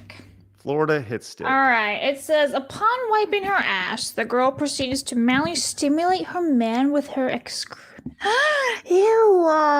You're jerking off your man with your shit? Oh, no. That's disgusting. That is, no. Why do you ask me to look up these things? Frankie, I could have lived my whole life without this. You're a bad person. That's disgusting, Frankie. Too. That is nasty. Who thinks of these things? Like, that is so unhygienic. He says hot stick, not hit stick. Oh, thanks, Frankie. Too sweet. Well, you got what you wanted right there. Yes. Who at one point goes like, that sounds like a good time. Disgusting. By the way, you know what is a good time? One more yellow super chat away from getting Montez, which I can't wait to show off to Gothix. Mystery Dinosaur says, if FBI agents dress like dogs, are they both Chloe's and furries? About dinosaurs in movies, I think we need to branch out. Schindler's List. Oh my goodness. Carl Anders says, I think Doc just stopped funding them, and now they ran out of cash. Legally, the company can still be his, but no longer with the company. Thanks, Carl. Appreciate it. That makes sense. Crowder does the same thing, and he also has shares with Rumble. I mean, I still think it's different because what was the reason for Mr. Dr. Disrespect getting demonetized in the first place? Wasn't it for like the Twitch whispers and all the allegation? YouTube was never clear on that. Yeah. It was never clear. So. I don't think we can compare the two.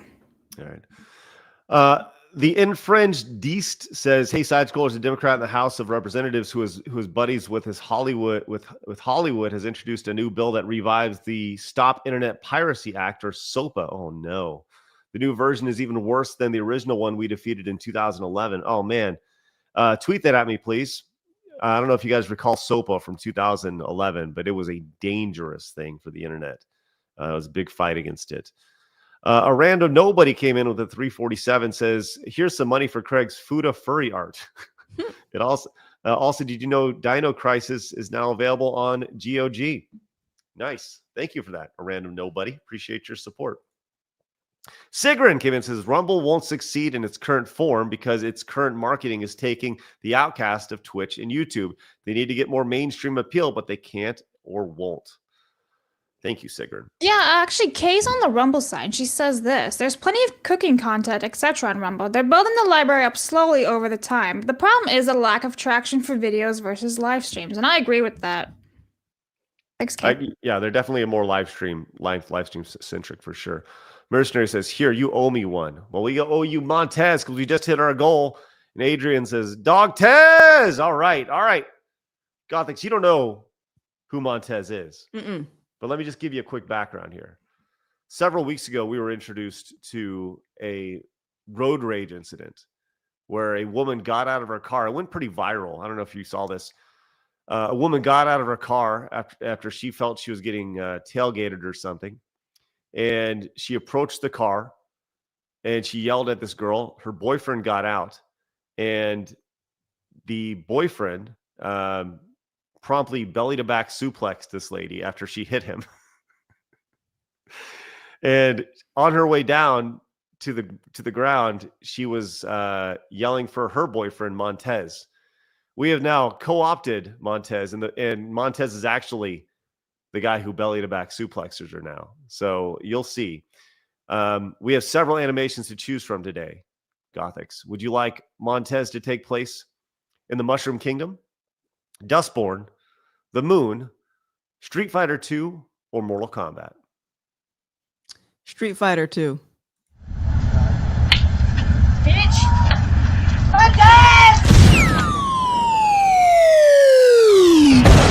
Montez wins. Perfect. Oh, that's so good. I'm invested. Can I see the rest of them? You know what? It's Friday. It's Friday. Tell you what. I think yeah. Let's go. Let's see what we got for Mortal Kombat. Round 1. Fight.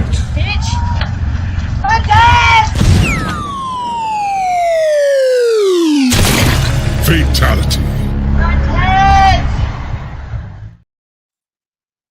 Pretty good. Huh? Yeah. And let's do one last one. We'll do Dustborn because Dustborn's fun.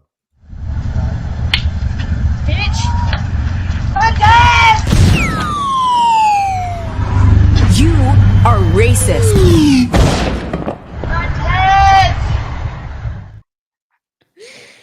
Oh, that's good. That's good. Thank you. Worth it. By the way, that was made by Phoenix, who is now a full-time member of our team starting Monday. So you can expect to see more fun stuff like that. I don't know if you saw the news over on X, everybody, but we hired a new team member thanks to y'all's support, which is great. So Phoenix is here to add fun to the show. All right, let's go to this last story. And guys, thank you very much for helping us hit our Montez goal. Let's keep on growing a little bit more every single day.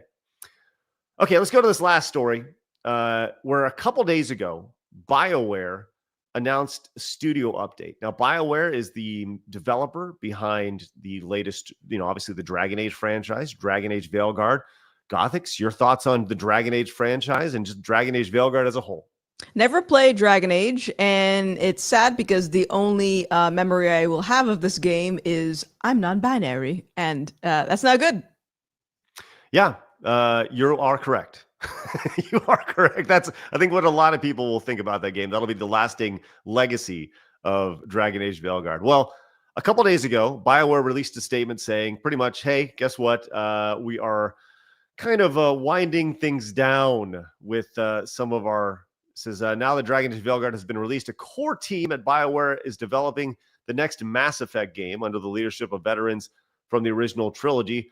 And in keeping with the fierce commitment to innovating during the development and delivery of Mass Effect, we have challenged ourselves to think deeply about delivering our best experience to our fans. We are taking this opportunity between full development cycles to reimagine how we work at BioWare. Whenever you see terms like this, it means someone's getting canned. And sure enough, there have been a lot of people have been canned. Given that this stage of development, we don't require support from a full studio. We have an incredible talent here at BioWare. Blah, blah, blah, blah, blah. Today's news will see BioWare become more agile.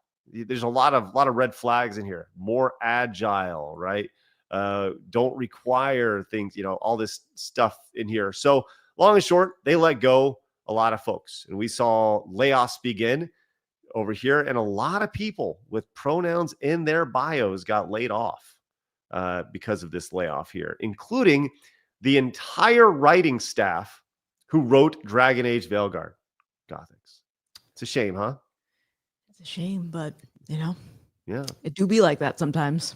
It do be like that sometimes. But here's the thing. We have insiders from around the industry who have started not to look at the traditional gaming media as an outlet, but YouTubers. And Smash JT has an insider at BioWare who says, guess what? All that stuff they said was just pretty much bullshit.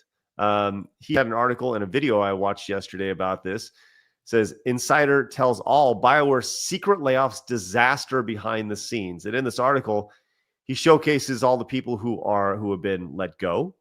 And guess what? They're all on Blue Sky. Every single one of them is over on Blue Sky. All Blue Sky all the time. Many of these people have been there for a long time. Like some 5 years, but some, looking at 19 years, 26 years, 14 years. These are long time veterans of this company. But this insider reached out and he says the current team on the current project is expected to be fewer than 72 members for the time being until production begins. Only the core team members are being retained to refine the pitch and ensure the mistakes from past projects are not repeated, which I think is a great thing to see. The situation is critical for the studio's future. The concept of being more agile likely involves rotating the team members in and out based on project needs. Additionally, it would be surprising if by agile, they meant that the Edmonton site is expected to close, which is a studio that was rumored to be going away based off of the failure from Veilguard. And remaining staff will be working off-site. This will help reduce cost while keeping operations going. A full shutdown was a real concern, which would have negatively impacted both employees and community. This restructuring is seen as the best possible outcome, despite the challenges caused by some individuals who pushed an agenda that wasn't aligned with the core vision. BioWare Montreal, who saw Mass Effect Andromeda fail, were not given this opportunity. They were closed down entirely, and their staff had to find new studios or being laid off. So, seems like things are scrambling over there at BioWare to figure things out. So it's a big mess to say the least. But the response to this has been really interesting. You see tweets like this from, I don't even know who this person is, but they caught a little traction. They, them, 20s, white, queer, yeah, writing, commissions. All right, sounds good. People will call me delusional, but a game getting 1.5 million players should not be considered a failure. This is very much capitalism eating itself, and people are suffering for it. These people are annoying. It's just so annoying. Blame it everything on it couldn't possibly be the game itself, the writing. It's capitalism. Well, disregard the fact that capitalism gave them the opportunity to actually write this stuff and gave them jobs for several years to be employed and live a life that they wanted to live. But it's always capitalism's fault when they fail.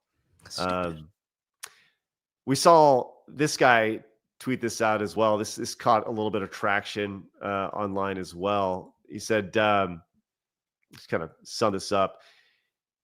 There was an article by IGN. We'll start there first, where it says key Dragon Age developers have announced that they are leaving Bioware after the developer restructured its focus to the next Mass Effect. And they got community noted saying the headline is misleading. The developers didn't leave Bioware; they were laid off. Leaving a company means that it was your decision to do it yourself, which is true, which is not true in this case. This person came in, says, wanted to correct laid off. I wrote more, but then I deleted it because I'm not about to ruin a long weekend. Something about a $30 billion corporation operating for decades and unable to provide the necessary economic foundation from which to support a big RPG. But again, I deleted it. And you see people respond like this. They're so like, this is a dude. I publish video games for people who like video games because I like video games. Okay, right? But you're really missing the point here. And Thomas Mahler, who is the CEO of Moon Game Studios, came in with, I thought, was a pretty good response to this. He said, I've seen this kind of attitude a lot with young folks, and I'm not sure how we even got here. Companies are not in the business to be charities. Their first priority is to make money, to at the very least self-sustain, and ideally to grow in order to make even better products. They hired these folks initially because they thought they could make the game that appeals to a large audience so they can make a bunch of money. And that's the thing. Like, I don't understand how this is not just commonplace thought when it comes to working with the company. But it says, what happened here is that they didn't hold up their end of the bargain. Yet this people like this gentleman then blame the companies for not keeping people on their payroll. If you're given a chance and you blow it, the reasonable outcome is that you're not given another chance because you didn't prove that you're worth it. And nobody is doing anyone any favors by encouraging people who are entitled. In this case, maybe the job just wasn't the right one for them. You'd be doing them a huge disservice if you keep them around in order to repeat the failure yet again. People need to be able to find opportunities that are right for them. While it sounds counterproductive, getting fired might just be the best thing that ever happened to you because it puts you on a new track in life. So let me be clear. You are not entitled to the job that you have. You have to prove that you're worth the money that you're being paid and you have the company's best interest in mind. Mm-hmm. Based. Yep. I would be curious, whenever there's giant layoffs, I enjoy going on LinkedIn because people will go on there to vent their frustrations, and it gives off this sort of entitlement to it. Like, I am owed this job. How dare you lay me off? But that's the whole point of the business, is you're there to help make the business money. And if you're not doing that, you need to leave. I look at any time that we have a new project or something here on Side Scrollers, anytime we do have a new initiative, it's like starting its own business, right? It's like its own business and its own thing, right? And you got to look at that and be like, okay, as Thomas mentioned, is this something that will break even?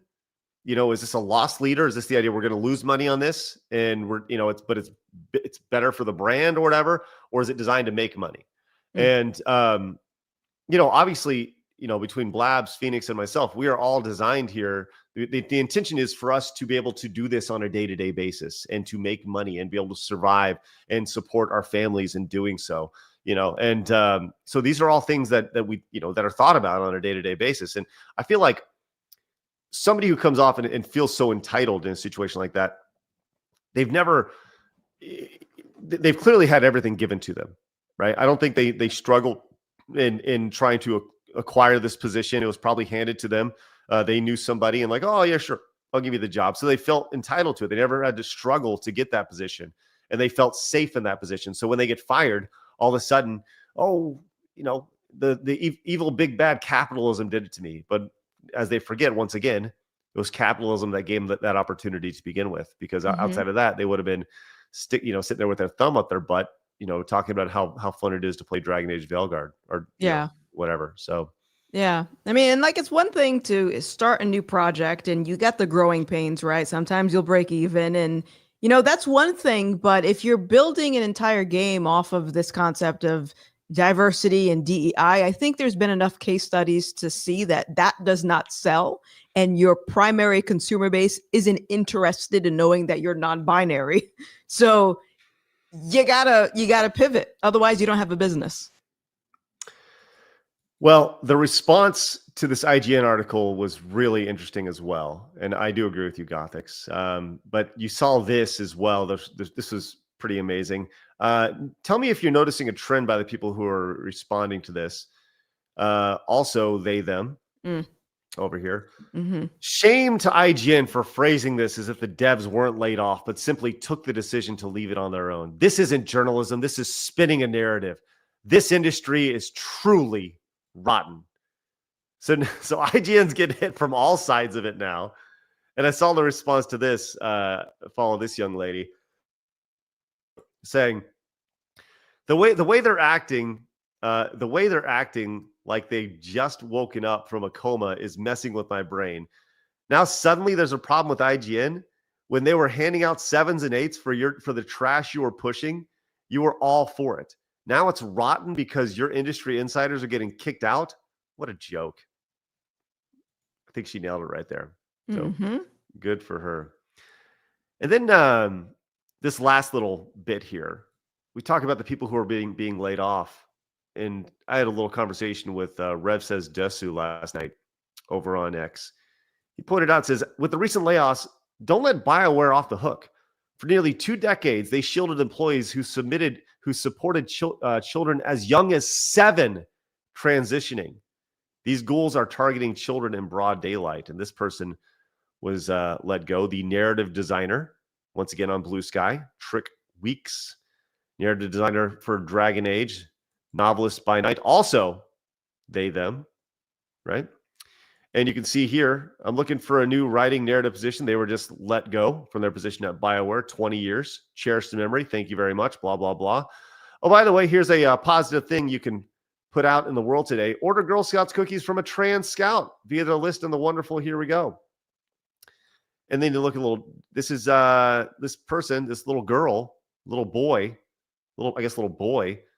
she, her, is a 7.5-year-old proud transgender girl who was born smiling and plans to become a pop star president/scientist. She is raising funds to help her brownie troop be of service to local wildfire-affected communities. So these are the type of people who are working at Bioware and writing the narrative for Veilguard here. So not a whole lot of love lost there. I've said this over on X. I said, yes, listen to the 7-year-old who wants to be a pop star president scientist about a combo about their gender. For fuck's sakes, next week they'll want to be a fireman unicorn basketball player. But please tell me they know what their gender are. Make it make sense. This shit is infuriating. And I think we've all kind of gone through this, simply by knowing what a man and a woman is. But Craig, you don't know her lived experience. Good point. Good point. And how would I? How would I ever know? Gothix. Exactly. Crazy. Blabs, you got anything on all this everything here? You haven't lived her truth. Oh, yes. Her truth. My fault. That's So, it. yeah, that's kind of where we're at. So don't feel all bad about these people losing their jobs, although I'm sure they're probably going to get, I don't like seeing anybody lose their jobs, but I also don't like seeing kids manipulated and totally fucked with like that. So I don't feel that bad about it. So there's that. All right, let's go finish up with a few super chats here, and then it's time to wrap up. It's been fun, Gothix. I have enjoyed my time here. Mercenary says, "Why not the moon with the moon theme? Maybe we can do that. We can add that later for Montez." Thanks, Mercenary. Crazy Cat over here. We have more questions that Crazy Cat is trying to fire away. Thank you for that, Crazy Cat. Shane says, "Fun fact: according to DEI program by me, being white and having ginger hair is racist to black people. Apparently, ginger is a hair color of black culture." Wow. Thank you, Disney. Sad day for gingers. That's interesting. I'm sorry to hear about that, Shane, and good luck with your racism. Jason says, "Today is the 10-year anniversary of the original planned release date of Star Citizen." Wow. Really? That thing's made like $1 billion so far. That's nuts. The Grateful Gamer came in and says, "Dank, by the way, comes from 420 culture. It's generally described something as good quality. It can also be a descriptor for something random. A dank meme can sarcastically label an overused meme by the mainstream as played out. The meaning goes beyond smell. Like that woman, Dank, whatever her name is. Her fame is random, and her body positive attitude is played out. Lastly, y'all should have Shoe on Head and Kirsha. Maybe Shoe can make videos we thought she was going to make, featuring VTubers reacting to her vids." I would love to have Shoe on. I've never met her, never talked to her, but I'd like to have Shoe on. That'd be fun for sure. All right. Well, there we go. That's a great place to wrap this week. We hit our Montez goal, ready to roll. That's excellent. Gothix, please tell everybody where they can find you. Are you doing stuff on your YouTube channel still, or are you just straight on the RippaVerse? No, so I'm going to be starting up gaming streams again on my main channel. I already told my audience that I want to try to do less commentary because I'm just talking about the same things on repeat, and I want to do fun things. So I'm going to be doing a schedule. I'm going to get that together somewhat soon. But yeah, you can find me on my YouTube at Gothix TV. And if you follow the RippaVerse YouTube, you'll see my face on there. And you can watch my documentary on Amazon Prime Video. Go check it out. Yeah, it's great stuff. Cool. Well, thanks for coming on. As always, it's a pleasure to have you. Thank you. Great stuff. You guys, appreciate y'all popping in as well. Make sure you guys go subscribe to Gothix channel. Of course, Blabs channel down below. And you guys can find me here Monday through Friday as I recover from the flu. It's good to be back. Good to be talking again. And glad to be hanging out with you guys. With that said, do us a favor, hit the thumbs up button on your way out. We'd greatly appreciate it. You guys have a great weekend. Go outside, touch some grass, enjoy the weather wherever you're at. And remember, people are going to try to keep you down. Don't let them. You guys got a goal. Go get it. Have a great weekend, guys. We'll see y'all later. Bye-bye. Fatality.